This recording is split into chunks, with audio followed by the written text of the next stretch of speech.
Everybody, welcome back to the channel. Hope you're fantastically well.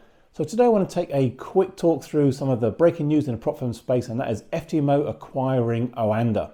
Now, if you're not aware of either of these, I'll talk through what their main business models are and how it can affect the prop firm space going forward. Now, the industry as a whole has come under attacks from many different angles over the past couple of years. We've seen some of the largest prop firms go bust. We've seen regulators all the way from Australia to the US get involved, and a lot of prop firms pull out of certain markets, as well as scale back on platforms and the offerings they can actually provide.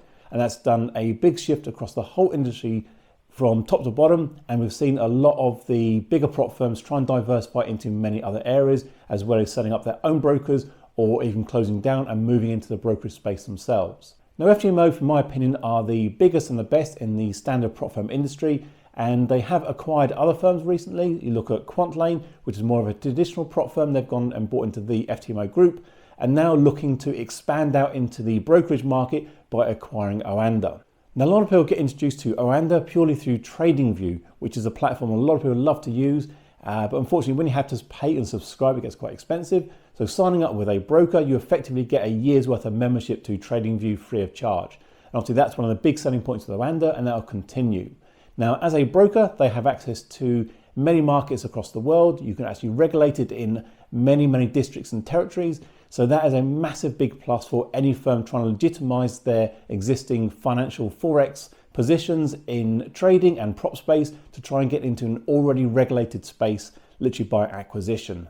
Now, why I see this as a big bonus as opposed to just literally going and doing a white label out of the box approach with another company and just literally rebranding another access into a brokerage, they've actually already got the team set up. They've got the establishment for many years of reputation. OANDA have been going for decades and have a massive reputation in the brokerage space, and also been under the rebranding from CVC for many years, and obviously got things really right and starting to outperform a lot of the other brokerage.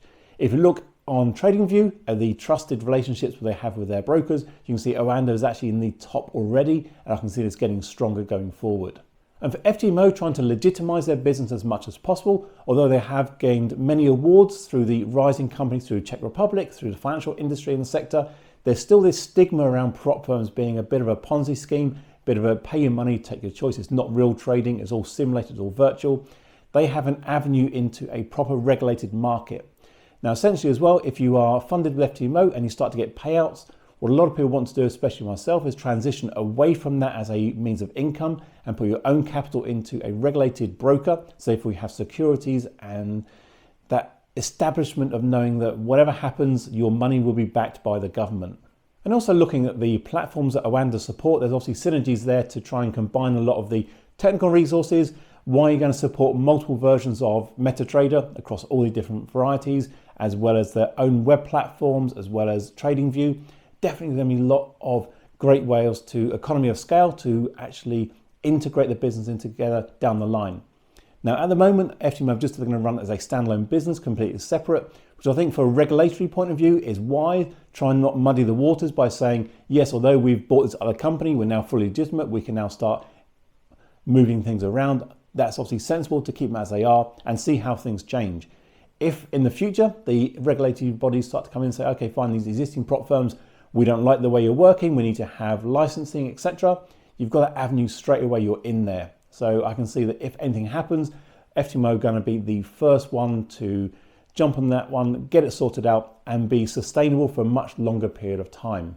So definitely I can see this as a way forward with a lot of other prop firms branching out into brokerages, but I don't see many being able to go and buy their own. I think a lot will have to start it from scratch. As I said before, go that sort of white label route, just literally rebranding it or licenses from somebody else. I'd rather see a company with dedicated teams right across the world who can support their customers, give proper updates. If their platforms go down, make sure they are on the ball straight away. And that's why I think this acquisition by FTMO of OANDA is definitely the right way forward and can see some massive gains and benefits in the future.